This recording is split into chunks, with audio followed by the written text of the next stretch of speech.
guys, yung bagong aplikante natin, panoorin natin yung pagkasing niya ng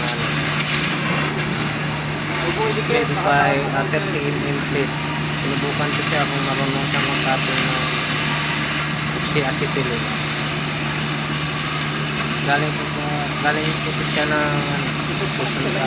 Pumunta dito sa Taytay Rizal para mag-pisto. Aplikante namin ito bilang isang welder. Hindi talaga madali yung magiging welder, daming pagsubok bago ka ma-hire dito. Isang hinga na lang, tapos na yan eh. Tingin ka muna sa kategory kung anong qualified mo, welder 1 or welder 2 or welder 3. Kung may pasa mo yung mga magsubok sa'yo ng pag-system mula cutting, pag-welding ng threaded joint, horizontal, vertical, tapos bearing.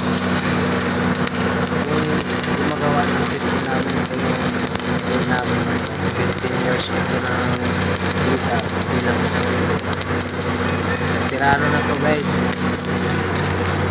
Walang na lang ito ng isang pwede na ito mag-retire.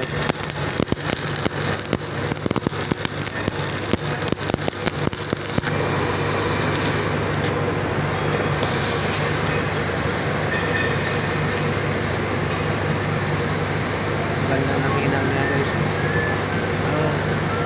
Bihasang welder na po nag-apply dito, kaya malamang ma-hire namin ito eh.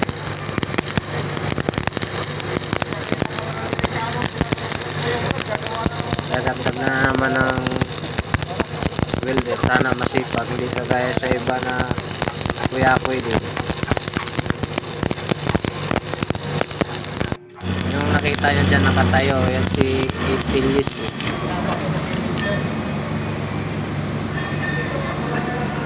Tira siya ng vertical, may pagkapanggapang pa. Talagang inaayos na yung pagtitira, pag-welding niya para malipas.